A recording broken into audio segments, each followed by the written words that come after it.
What is the key to a successful sales funnel? Well, it's not the products that you offer.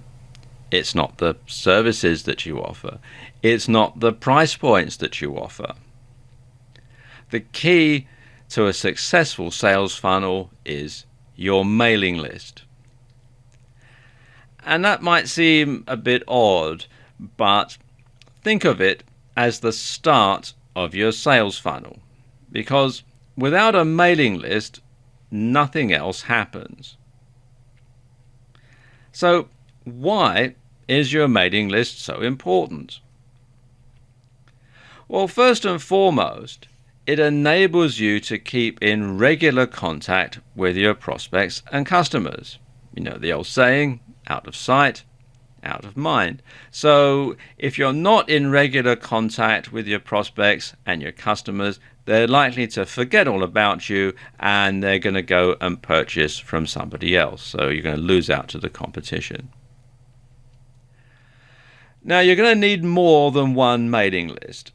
And that's because once someone makes a purchase, you want to move them from the prospects list to the customers list, so that you know that people who have already bought from you are going to have more trust in you. So you're not going to have to sell quite as hard to them as you do to the prospects who've only got your freebie. And there are some marketers who go even further and have a separate list for each stage in their sales funnel. So once somebody has bought the low or a mid-price product, they get moved on to a separate mailing list and they start being offered the high price products. And then when they bought those, they moved on to the higher price products list and so on. So at each stage of the game, they're moved over so that they only get offers that are more expensive and offer better value for money. Okay, now let's just take a look at how the whole process works, and I put together a diagram that explains it. And it works a bit like this. First thing that happens is a prospect visits your website and orders a freebie. So they go to your squeeze page, as it's called, and they get the information and they enter their name and their email address in, and that gets added to the mailing list. So then they get sent the download link to the freebie, and they've got the freebie, and they should be happy. Then the prospect is sent lots of useful information. Now, this is part of the process that a lot of people get wrong. They think that all they have to do is keep hitting their mail list with sales information, with sales things, buy this, buy my product, buy this affiliate product. And it turns people off.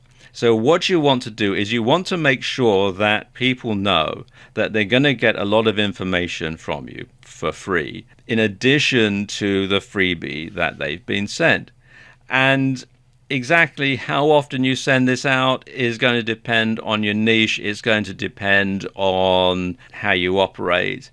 But as a sort of a general rule, you want to send probably 2 or maybe 3 pieces of free information to your list for every 1 sales email that you send. So once that's done, your prospect is sent information about your low-priced product.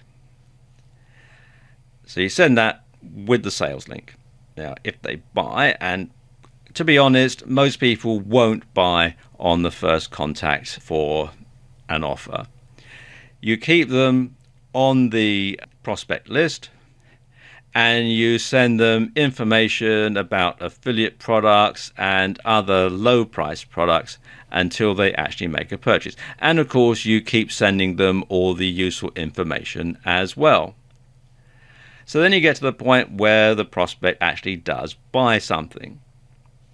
So when that happens, the customer, which is what they now are, is removed from the prospect list and added to the customer list. Now, some mailing systems will do this automatically. On others, you'll have to do it manually. It just depends which system you're using. I'll talk a bit more about that in a moment. Then, of course, the customer gets sent useful information, same sort of rate. And of course, the customer then gets sent information about your high-priced products and also about affiliate products at the same sort of price range. And again, you just simply rinse and repeat all the way through your sales funnel. So this is an ongoing process that keeps going on for every stage in the sales funnel that your prospect or customer is at. Now, the key to working your mail list and sending all these emails out are programs called autoresponders.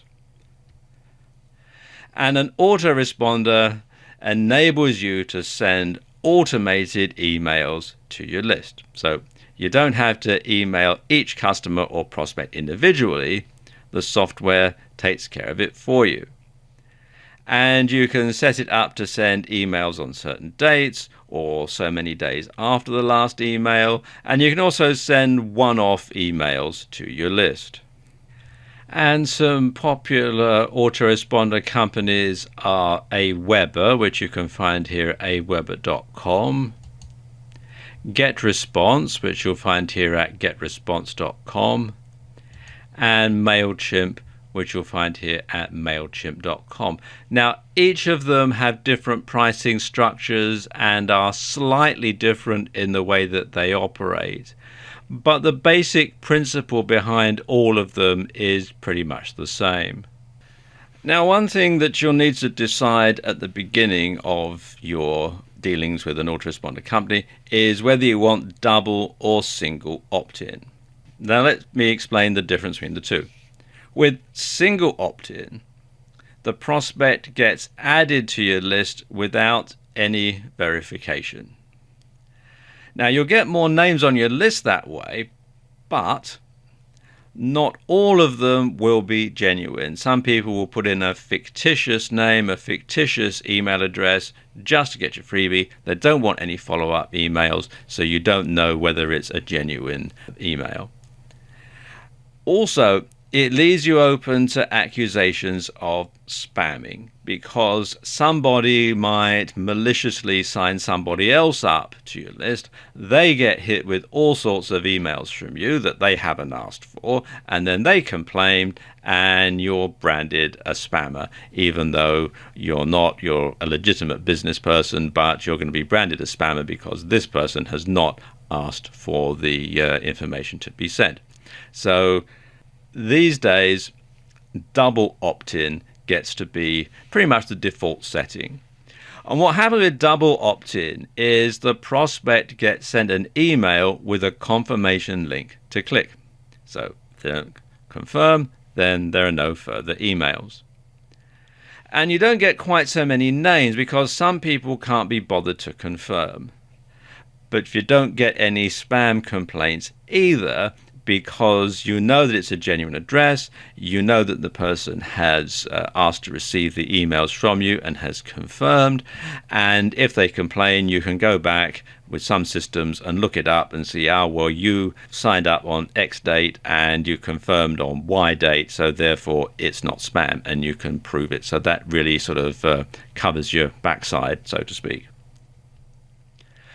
And as I said, double opt-in is becoming the default settings for most autoresponder companies.